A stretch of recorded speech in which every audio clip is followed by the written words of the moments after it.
Cool. Welcome back to another episode of Stoppage Time TV. We're live back in the flesh. What's good? We're back. Come on. Everyone blessed, everyone What's healthy. good? Good. I'm saying, Cam, I'm you good, tired, man. yeah? You tired, yeah? Bro, this whole chilling, just staying inside, Hey, it's got your body pretty fucked, innit? Yeah, trust me. Yeah, man. bro. You know, Trust I'm me. waking up at fucking 2 p.m. and shit, and going to sleep 5 a.m. and bro, man and out. then I gotta wake up for work in the morning as well. Like, These times, you're not even sleeping, bro. We're just bare banging out pro clubs, innit? Like, you need to all start I'm on, live doing that for real. Need- I've been seeing. bro, I'm going to 8 p.m. today. We've got a stream going on today, 8 p.m. for our tournament. But we're gonna run a tournament soon. Come on. But listen, we're back. We know we've been away for a while, but you guys know what's going on, man. Remember, follow the Instagram because there's stuff going on there. We good to announce what's happening, yeah? What was that? Sorry. Boom. Wednesday, 8 p.m. Make sure you're yeah, logged into the Insta as well. Little football quiz going. Got some more Insta lives lined up. Make sure you're following the Twitter as well. Loads of stuff coming, man. Let's just keep popping. But yeah, football's still a bit quiet, but there's a few things bubbling here and there. Quite topical one is Newcastle. So there's been a lot of noise in the Toon streets. Because everyone wants to be the streets, know it? So there's been a lot bubbling in the Toon streets that mate, it's allegedly it's Saudis, right, that want to take over Newcastle. Yeah, one of their banks apparently is a 300 million takeover. Whew. Their net worth is supposedly 260 billion because obviously Saudi royal family being linked in, but Yeah. unbelievable. For me, it's just one of them takeovers I think could go one or two ways. I mean, the current climate, it could go one way where you look at it from Leicester, Everton, how they've kind of invested over the last couple of years and be the best of the rest. Or it could kind of go the way where Watford and West Ham have kind of gone, where maybe not as much money has been spent at those clubs, but the ambition for me is essentially how this board, they move forward, is what is going to be judged on. If they can't come in how Chelsea and City did 10 or 12 years ago. And It's a different game, isn't it? FFP has stopped that now completely. So they've got to do smart manoeuvring. For me, if they follow the similar format of Leicester, Everton, kind of how they've done it, and Wolves even, coming from the Championship with the Chinese owners, I think they've progressed that club year by year, slowly increasing whatever they're spending and how they're manoeuvring around that club. But Do you want me to be dead real with you? I don't think it's happening. I'll be real with you. you don't even think it's going to come through. I've seen I think- Newcastle takeovers flop way too many times to believe that a Saudi team or a Saudi consortium will come in and buy them. I just think it's too. I think that club's just too volatile. I think Mike Ashley is too spiky. Like, if they put down But the do you offer, not think that? I think he's definitely selling the club though, right? Yeah, Well, I think he's he's had been- enough of the fans hating him, the club hating him. Like, he's taken that far as he thinks he can. I think he's drowned enough money within that club. I think it's time for them to go their separate ways. I don't think he I wants to agree. be there anymore. I agree in that. I just feel that he's one of those guys where if he knows that someone's willing to offer 300 million, he'll be like, okay, why not give me 360? And it's happened. I think I can probably check now, but how many times have Newcastle failed in takeover bids? It's definitely more than That's 3 what I or was 4 gonna say. times. Have he not gone through with that with the Nigerians last time, where he tried this negotiation? I don't like the way you said that. Tried Man, I to- said with the- Hey, listen, Nigerians want a piece of the Arsenal, want a piece of Man said- Newcastle. They want to get home. But he tried to kind of negotiate with them, and that kind of went south there. So for me, I think he's now hit a point where he's had enough of this negotiating. He just wants to get rid for me. And I think it would be best with this coronavirus and everything happening now. He's Yeah, going to have to double business-wise. down and invest Because back. I think it goes one of two ways. I think you've either got it doesn't come through, it comes through. But then again, like if we look at most recent takeovers, right? Sid's got taken over, right? And the main thing for them is Champions League. That was Man City. In how many seasons since the takeover, still can't. I don't know what level of success you want to bring to Newcastle. With Newcastle, they were a team that managed to scrape Champions League here and there. They're big footballing city, massive footballing city, and the benefit they've got is I don't think Sunderland are coming back anytime soon. So do do Newcastle fans really think that they can start signing Mbappes and stuff like this? Like, don't get me wrong, like I think it's a different time. But I mean, I don't know how, in terms of like FFP, I'm not like as well versed in terms of how it actually works in terms of what you can spend. I know it's about how much your club make. Or It's basically spend what you make. Yeah. Okay. So if you look at it though, like if you look at it from like a historic point of view, Newcastle are a bigger club than Man City. Yeah, of course. They're a bigger club than Man City at the time of takeover. Do you know what I mean? And City, that is if you're talking about, as you said, if you're talking about football in cities in this country, Newcastle are way up there. They've got like them fans are die-hard fans, like, and everything that's going on through Ashley with Mike Ashley and stuff. You see them protesting. You see them guys in that city. Them lot will ride for their club, and I actually think that is a perfect club for an owner to go and take over. You know what I mean? I think but not Saudis. I think you look at it. Look at they've got, what's that stadium? 50,000 Yeah. Bigger than Stamford Bridge at the time of still bigger than Stamford Bridge. Yeah. Bigger than Manchester City. Like that is, and it's a club that has a little bit of history about them. So I genuinely think if I'm an owner, that is a great club. Like, unless I'm taking over Tottenham, maybe it is. Unless I'm taking over Tottenham, that's the next best club, man. But for me, it's the ambition to begin with. Like, if they come in with the ambition of they're going to win and the dreams of to play Champions League every year, I think that's a rash kind of rationale. I mean, it depends how long. Clubs who've been bought recently, Leicester and Wolves,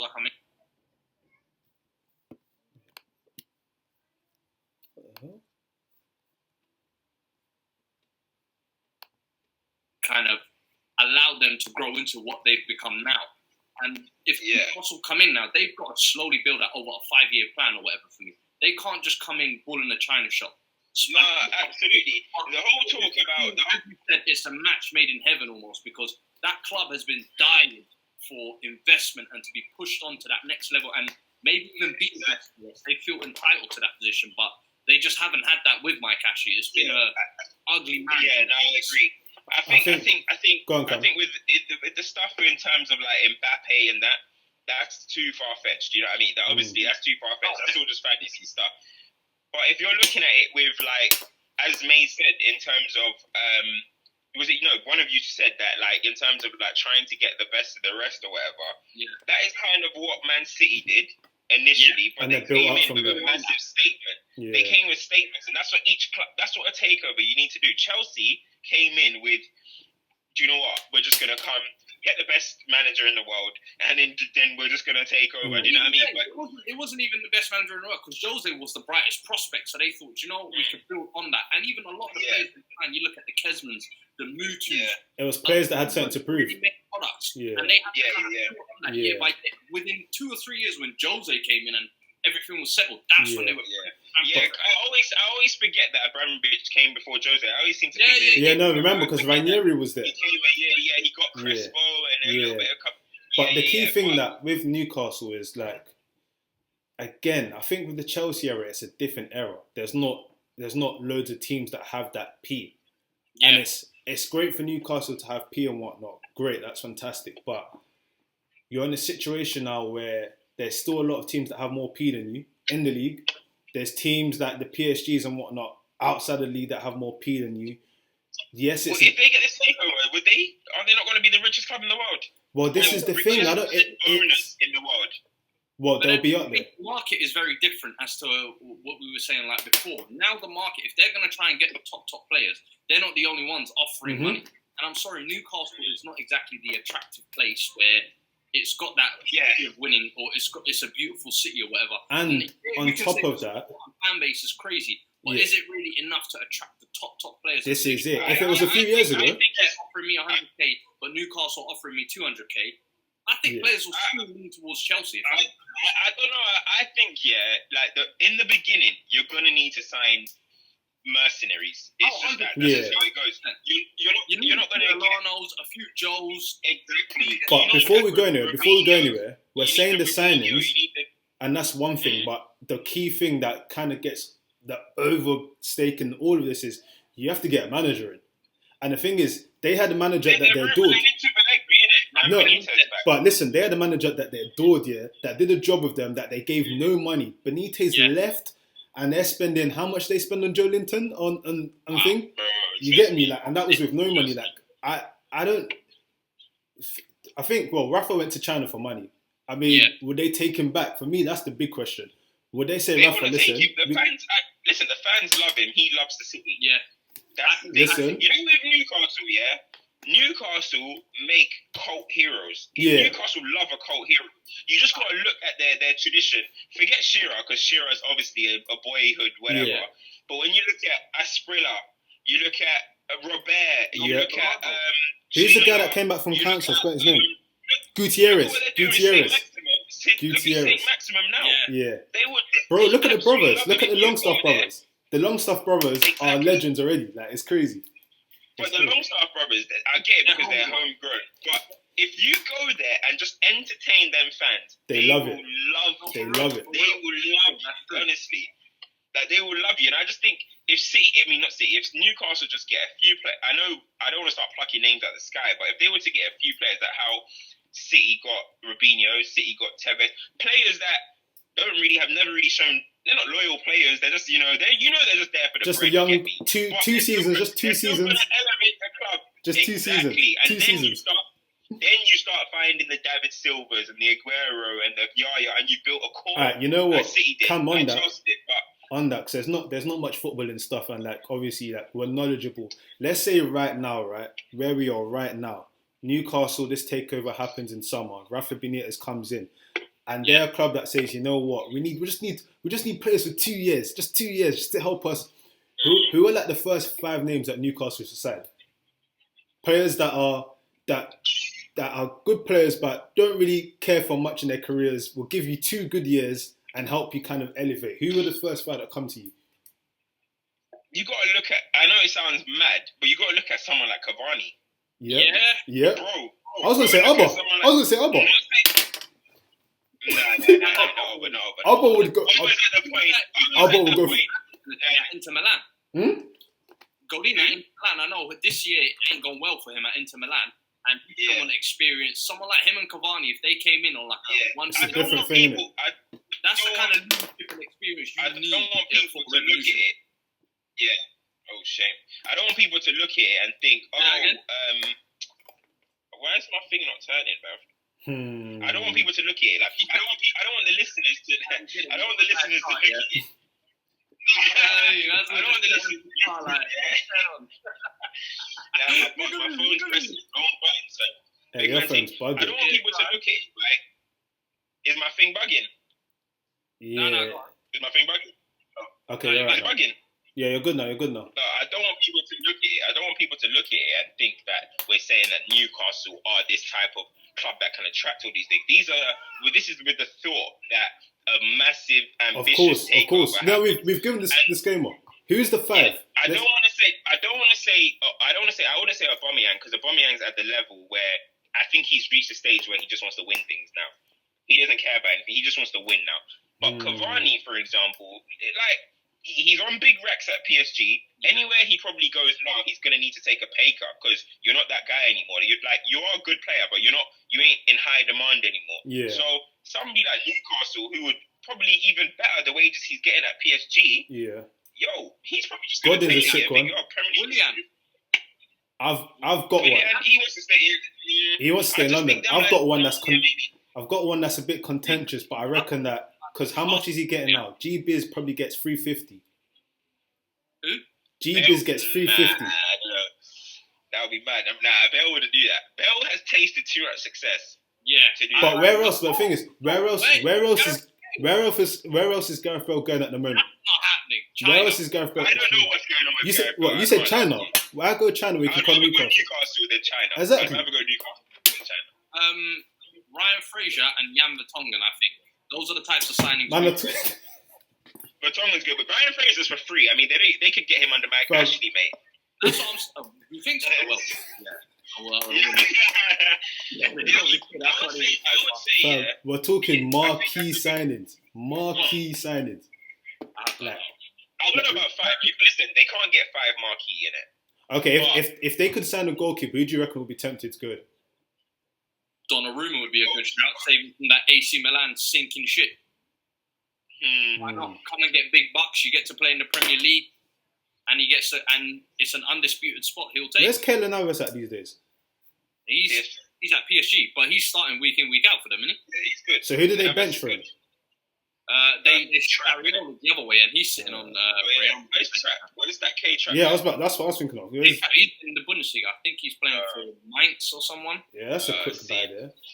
I mean, as we said before, like, you're gonna have to sign the random, as we said, the Alanos, the Thiago. Lallana's available. You're gonna have to sign them kind of players around. Yeah. But if you're talking about one marquee player that you just want to say, listen, We mean to the business. world, we are coming. We're not gonna win nothing now, but wait, we're coming. Wait, my suggestion will be Cavani, fam. Yeah. Yeah. Like, Cavani, to announce a new wave for me, and a goal scorer like Cavani who's proven the big name boy. Yeah. Now, if you're gonna get taken over, how do you get the people to stand up? A good match as well. Big signing, man. If you're gonna do a takeover, how do you get the people to stand up? Yeah, big signing. Actually believe in things. You do it by getting a goal scorer. You don't do it by getting the best centre back or the best. No, you go and get the best goal scorer who can just let you guys be gassed in dreams. And after Linton, they will take anything. Yeah. How about Icardi? Random. How about Icardi? He's a mercenary. He's an ultimate mercenary, but that's yeah. I don't think that Newcastle would be in his bracket. Nah, I hear that still. He's gassed still. He's too gassed. I ain't having none of this Newcastle from living in Newcastle. Nah. It just depends. It just depends on what FFP could do for them, innit? Yeah, but obviously, now it's just fantasy. We're just playing up to this is hypothetical, innit? But all that type of stuff. You know what I mean? But yeah, I mean, it all depends. It all depends on what they can do. That's actually done right as well, man. We've seen many takeovers that have gone the other way as well, where a lot of board come in and sell dreams about big signings, and then they end up signing a bunch of duds and failures. So Monaco. The thing is, Monaco were onto something until Monaco's owner had a divorce, innit? Lost about 40 billion or something. He had to start selling the players. Yeah, he'll sell the club. I don't think he's got with Monaco, they got a league title out of it. And I think that they made so much profit out of the players they sold. Yeah. Maybe they wouldn't look at it so bad. I think the fall off obviously was bad. But the project as itself, to make money out of it, you can't complain. It's definitely a lot easier to go and get a title there, though. Nah. Definitely a lot easier. Spending the money they do, definitely not. But do you remember Malaga a few years back before that even? Malaga would do well in Champions League, though. They had a little moment. Extra time. That was Isco, innit? With Pellegrini. What was the centre mid's name? What, Xavier or whatever his name with the blonde hair? They had a lot of talented players in that team, and Dimichelis was there as well before he came to City. But yeah, I remember that was a shambles as well. So Anzi as well, if you remember. Anzi getting Samuel Eto'o in that. Hey, funny story about that. You know he was flying into training every morning from Moscow. And they were paying for it. Yeah. They were paying for it. And you got to remember, they paid Roberto Carlos some dumb money as well. They had Goose Hiddink as their manager. Yeah. Chris Amber from Blackburn, yeah. As well, like. So did they sign Yuri Zerkov as well? Was it them that signed Yuri Zerkov from Chelsea? Yeah. Yeah. It was either them or St. Petersburg, but I think it was them still. One of them. Oh, maybe. Yeah, I think it was in it. Would you say Stan Kroenke's up there with bad owners as the worst owners? Do you know what it is with Kroenke? With Kroenke, it's when you look at what he's doing with Arsenal and you look at the rest of his portfolio, I can't call him like a bad owner because I've seen that he has the ability to do something. I just feel that he probably just thinks that for his investment of what he can put in with Arsenal and what he would get out, he doesn't feel that Arsenal can maybe compete with everyone else, which is weird. But you can't. The thing is, with an owner, there's obviously two sides of it. There's the business side and there's the footballing side. You know what I mean? The business side of Arsenal makes sense. Arsenal are in good shape. Yeah. You know what I mean? They're in good shape. Footballing side, all right, it's a little bit different. But I couldn't put him with like the worst ever because end of the day, Arsenal are not in relegation battles. Arsenal are not going into deep debt. They're just a club who are great, who want more, with fans who want more. No, Cam, you've summarised what I'm saying in terms of. Man United are going in debt, bro.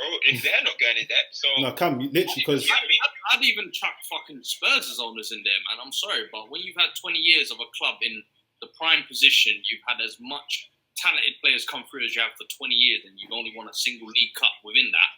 I mean, I wouldn't say it's bad ownership, but it's not great ownership. Do you know what I mean? But again, do you know what it is with these clubs, right? It goes into a separate topic about, we're talking about clubs where the business side of it, they're thinking, you know what? The business side is good. If I invest another 100 mil that can potentially upset the business and may not even get me a trophy, what's the point? That's what Arsenal do. No risk, no reward, though, isn't it? Of course, but you've got to look at the people that are owning the clubs. Souvenir to them, they love it. Yeah, like it's the newest trendy toy to have. Listen, the Premier League clubs are like Monopoly. It's Monopoly board. If you think about all of the owners back in the day, and think about it now, the Premier League is a global monopoly board where now you've got the Americans at Liverpool and United, you've got Russia with Chelsea, you've got Chinese come in, this United Emirates with thing, and now the Saudis want to come and get a piece. It's a monopoly board. So at the end of the day, everyone just wants to flex their ability. Because think about it, that dominant period of United to Chelsea was America versus Russia essentially, but no one talks about it. Nah, that was Glazer money versus Abramovich. And low-key people don't realise it, but even from a non-footballing aspect, it actually helps the owners back home politically and all of that 100%. As well. One of the main reasons why these men come over here and buy these clubs. So I don't want people thinking that every time they see a billionaire takeover, it just means every club's going to get pumped with millions. Because the hypothetical side of it is that it could have that, but then the other side is you could just have someone who comes in and treats it as like a cash cow and thinks, you know what?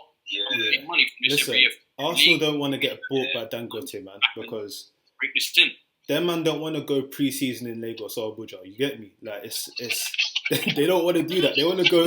They want to go.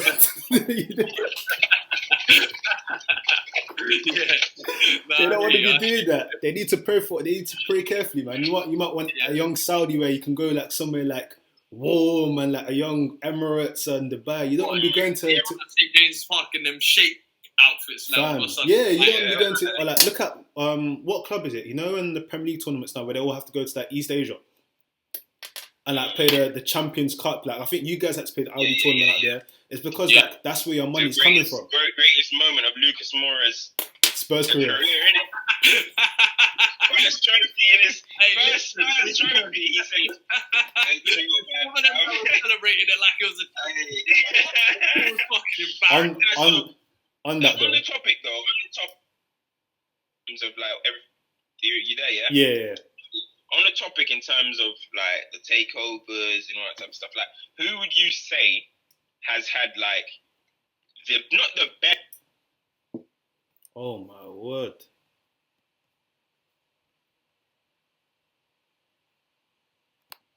Chelsea.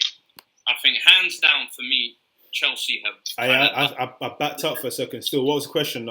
Who's had the best? I asked, who do you think has had the best takeover in terms of everything? In terms of everything. For return on investment, bound for Pack, it's Chelsea, no doubt. Facts, yeah. Facts. I mean, listen. With City, yeah, it's like they've done it, but they've almost, in a shorter space of time, spent more money. Shall I tell you why it's not City? With it's Chelsea, hard though, because obviously you got to factor inflation. Of course. But should I tell you why it's not City? Because the issue with City, right, is City's takeover happened how many years ago? 2008. Cool.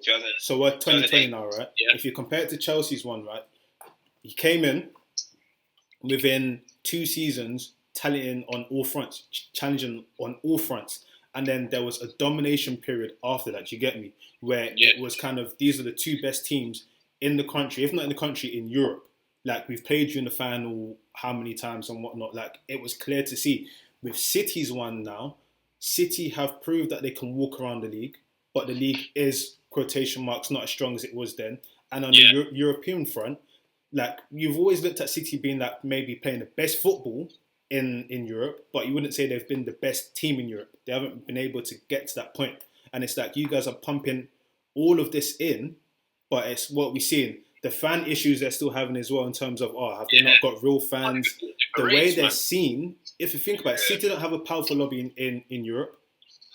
Do you get where I'm coming from? Chelsea came on and lit out of nowhere. It was like, this team is one of the big boys. And if you think about where Chelsea were before that, Chelsea were this kind of inter-toto Super Cup team, that could sign good players, and then magically, next you know, they're at the high table. You get me? See, I don't see City at the high table of European football. To oppose it, sorry, Fuad, to oppose it, right? You got to look at with Man City now.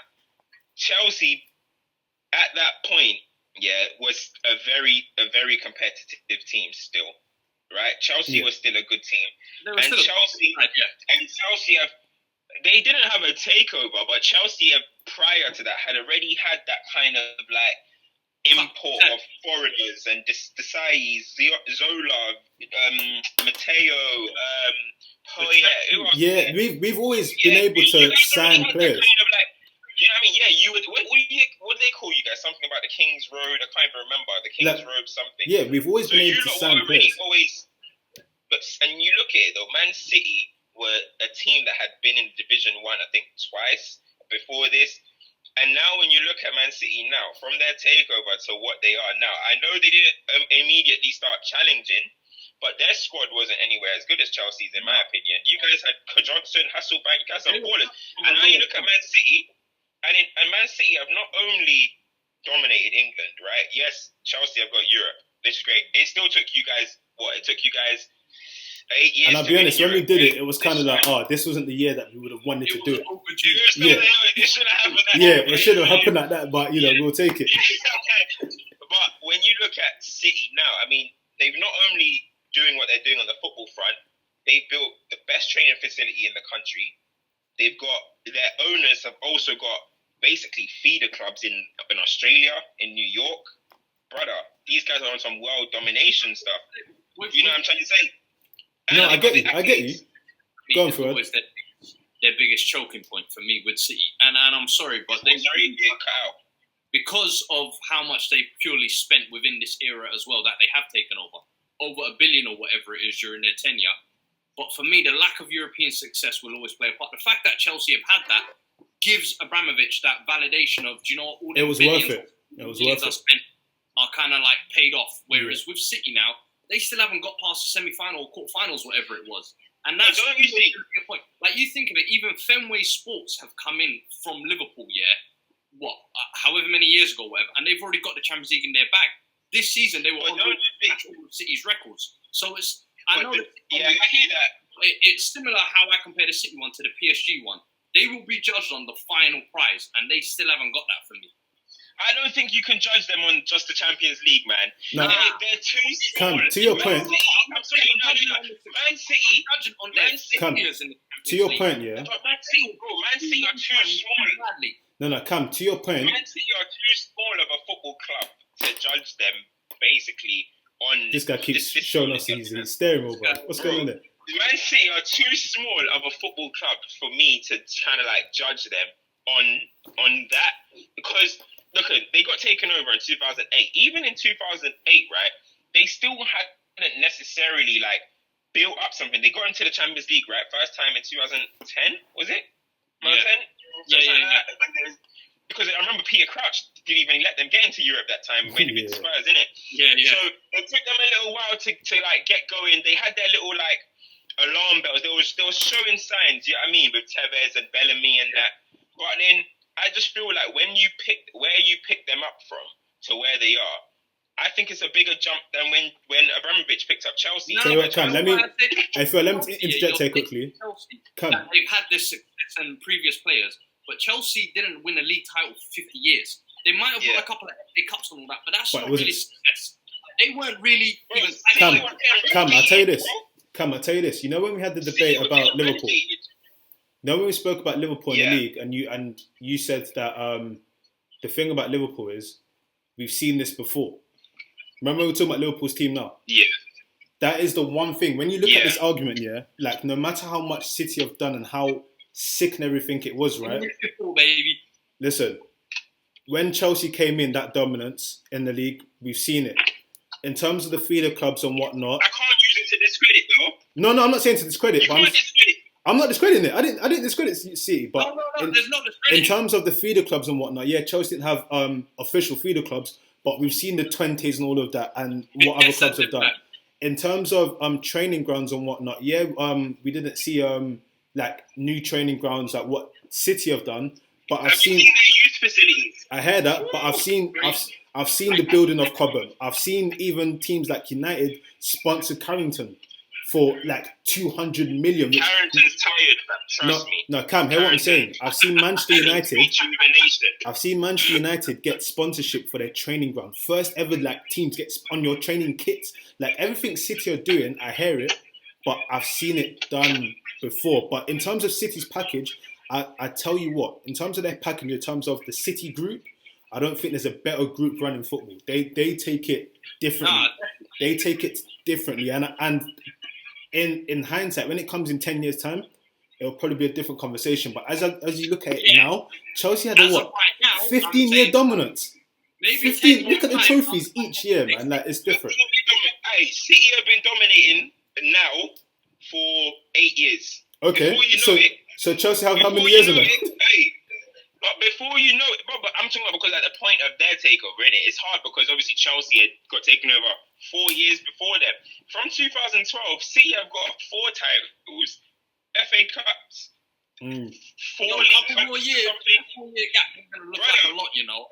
We're going to start comparing the two side by side. What's that? Chelsea have won. How many titles have Chelsea won? John Terry's lifted it 5 times, how many baby. Prems have Chelsea won? 5 times, baby. He won 5 Premier League, yeah? 5 times, baby. 5 Premier League since 2004. City have won 4 since 2012. And how many Champions Leagues? Since 2012. That's what I'm going to say. How many Champions Leagues, bro? How many Champions Leagues? How many finals? How many semis? How many semis? You guys are not making. If not for JT, I would have had 2. I would have had 2 CLs. You know, if not for JT, I would have had 2 CLs. What you say? Hey, Cam, you know, if not for JT, I have 2 CLs. It's a different conversation. No one talks to me. You know that. But I think we're looking at it. Okay, if you're talking about success or whatever in terms of, because obviously Chelsea won everything. That's great for them. You know what I'm trying to say? That's good. And City probably will eventually win everything. But I just think, as I said, from when you look at who Manchester City are as a football club, who they were, and don't forget, please, do not forget, yeah, yes, I know Arsenal are a great team. Tottenham have their history, and that's it, yeah, in London. You guys are what? Yeah, you guys are the first team to win the double. You're the first team to ever win the double. You know that. But anyway, hey, listen, but you have the history. My dad weren't even alive. You guys got. I know Spurs. Okay, let's say Arsenal. Yeah, Arsenal were a team that Chelsea have to knock. At what City? They are coming in. They are coming into Manchester, bro. The team with the most dominant. We're the most dominant team in English history. You know what I mean? And Man City have come head on and challenged us face to face. And they haven't knocked us off yet because our history is too great. But they banged us. Wait, go on for it. You took me to my point. Because you see now, what I would say is part of Man City's climb and what's made them look even better is that you lot fell off. It's not, and for me, that's not a direct. I want to say they fall off because they're winning. You lot have fell off. I don't agree with that because for me, I would agree with that if it was the Spurs Arsenal situation, because Spurs aren't winning things, but because Arsenal are flopping, it's looking like North London's actually white. But City are winning the league. They're not just Man United are not just shit, and City are just winning. Hey, Cam, let me be real. Cam, let me be real. Consistently. Let me be real. In terms of City group and everything, yeah, it's powerful. It's powerful. Toppling Manchester is a harder task than toppling London. I'm telling you that but now. Cam, hear what I'm saying. In terms of the legacy, yeah, the thing is, legacy, you kind of have to look at once. Historically, right now, Manchester is blue. Legacy. Right now, Manchester is blue. Historically, it's red. No. But it's blue. If you look at legacy and stuff, right, you have to look at stuff in, like, when it's all done. I think what's going to be interesting now is with Chelsea, we're looking at a Chelsea era, because it's still the same era. We're looking at a Chelsea era now where the money's not being pumped anymore. So if Chelsea managed to be successful in this era where the money's not being pumped versus City where they're still getting money in, it'll be interesting. And we have to factor that into facts where do City ever have a phase where money's not being pumped in? Yeah, and for me, the thing is with Chelsea, even in their down years when things haven't been going great, they've still somehow managed to pull an FA trophy, Cup out. something. The Europa League or something. Respected their team where even if they're not doing the business, they're somehow doing the business. And I'm like, serial winners, man. So that's the thing. The thing is, and you've seen the transition. Literally, we've gone from pumping in money. I'm not discrediting City in the slightest, but I just think Chelsea's constant delivering of success and that expectation, I can't fault them, man. For me, listen, the money's got to mean something. If you're going to pump money in, you've got to see an outcome. You get me? And that's why, like, if you think about it, why did Roman sack every single manager? Because he said, listen, you're doing well, that's nice, but listen, I want the big thing. You get me? See, are doing the same thing as well, by the way. Guardiola's going to have an appraisal this summer, and it's going to be like, okay, listen, I know it got cut off short, but you didn't win the Champions League again. I'm sorry. What are we saying now? So, but when you look, Pep said it himself, innit? He said, if you want to judge him, for example, if you want to judge him on not winning every single trophy every single season, then that's you can do that if you want. But he said straight up, there hasn't been an English football period. Yeah. The way City have 3 League Cups in a row, a domestic treble, back-to-back title, bro. They clean sweeped. Cam, let me tell you something. Let me tell you something. They clean sweeped it. And let's not forget, Cam, they were breaking Chelsea's record. Let's no, not forget, hey, we're smashing Chelsea's record. Cam, let me. Oh, it's gone patchy. Let me tell you something, Cam. You know the thing about you said about Pep, yeah, where he said Pep said you can't judge me on not trying to win every trophy.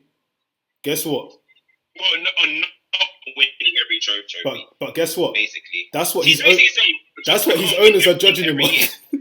That's what Man City are judging him on. Right. So he can come out and say that, but listen, that's what they're throwing money at. Same thing with Chelsea all them years. It was like, listen, I don't care. You have to win the Community Shield. You have to win the League Cup. You have to win the FA Cup. You have to win the Premier League. You have to win the Champions League. If you don't win, I'm sorry, listen, we failed. I'm not throwing all of this money to participate. We have come to dominate. Same thing with PSG. I don't care if you win the what's it? Duolingo, what league? League 1. I don't care. You must win the Champions League. You must. You look at Man City. Throw something in Europe. What was that, bro? City now are at the point where they've spent so much. Winning the league is no longer seen as an achievement. It's almost like Bayern Munich winning the title. It's almost like PSG winning the title. That's hard. I don't know, man. And don't get me wrong. The only thing that impressed us last time was them breaking all them records. Like, I'm sorry, but if they win just the league and they get dumped out of the Champions League in the quarterfinals or semis like they have been over the last couple of years by the likes of Spurs, Napoli, Monaco, that ain't it. Hey, listen, all I'm gonna say, all I'm gonna say to round up is, when Chelsea didn't win the league and whatnot because United were coming up and thing were coming up, we didn't get our backs blown out like City did from Liverpool with a massive point gap with less money, way less money spent like that. You get me? So all I'm gonna say is, listen. Hey, let's not. Chelsea have had a few bad seasons. I'm giving them credit. We haven't had our back blown out like that. We haven't had our back blown out like that. Chelsea have had a 10th place. Chelsea finished 10th. We down. You said we down tools. Man, them said we down tools. Man, them said that the players down tools. Man, them said the players down tools. Man, them said the players down tools. When we spoke about last time, the man them told me the players down tools. So you can't now say Chelsea were 10th if the players down tools. Listen, Chelsea historically are better than City. You get me? But we're talking about specifically about the takeover. Now, I think the takeovers are very levels. I mean, and if you even look at the cores, both teams built crazy cores. John Terry, Cech, Lampard, Drogba, David Silva, Aguero, Company, Yaya, Joe Hart. Like, they both built mad cores. They both done the same thing, but I just think City, when you factor in, as I said, they've got their City group, they've got their... What you're looking at is how far they've come, I think, what you're looking at. I'm looking at more. They were relegation. You came in with an objective. Did you achieve that objective? Fuad. That is how I'm gonna judge your reign. Hey, Fuad, let me throw this one out here. They were talking the big stuff. Fuad, let me throw this one out here. Yeah. To a certain extent, but with Chelsea, they followed through with everything they've said. Let me throw this one out there. Calm. City cannot do that without the Chelsea blueprint. Like, they would have known it was possible if Roman done it. Do you get me? If Roman came in and Chelsea flopped, no one's buying City. If Roman came in and flopped, no one's buying City. What? I didn't hear you. Don't forget, Blackburn taken over and won the league. Do not pay respect with to what? Blackburn. On the same level. You're mad. They came in and they went and won the Premier League. What, with 10 quid? They came in with 10 quid. Tim Sherwood, mate. Premier League winning captain, Tim Sherwood, mate. Fab, you're comparing the Blackburn takeover to Chelsea. I'm not, but you're talking about how a takeover should be done. Hey, listen, I'm talking about the blueprint. I'm talking about the blueprint. They done it well. I'm talking about the blueprint. Then it went to that after that. I don't think you know the blueprint because you haven't done. Blueprint. I see what you did there. I don't think you know. I don't think you know the blueprint, but I hear that anyway. It's a good discussion. Let us know what you think, man. That's another one. Both have been better than PSG. Both have been better than PSG. No doubt. Listen. Maybe next week we'll talk about how PSG's whole thing's been a failure. But that's another thing for another day. That thing's been a failure. But that's a whole 2-hour episode. But listen, that's another one. Make sure Wednesday 8 p.m. Stoppage Time TV Instagram. Make sure you're on the Instagram live. Make sure you're following on the Instagram. Make sure you're following the Twitter. Make sure you're liking on the YouTube. Make sure you're commenting. Make sure you're sending to your people. Is there anything else I've forgotten? Nah, man. Thanks for supporting. We were away for a bit, but you know where it is, man. Listen, we're still out here jugging. Come on, man. Forever blowing bubbles. Listen, that's enough, man. Hey, listen, I've got the people confused, fam. I'm in a West Ham talk. I'm defending City. All them people that try to say man's biased, yeah, their head is scrambled right now. They don't know what to do. They don't know what to say this week. You are confused. Listen, that's enough for episode, man. Man. We're out, man. You might take it easy, yeah? And I'll do it.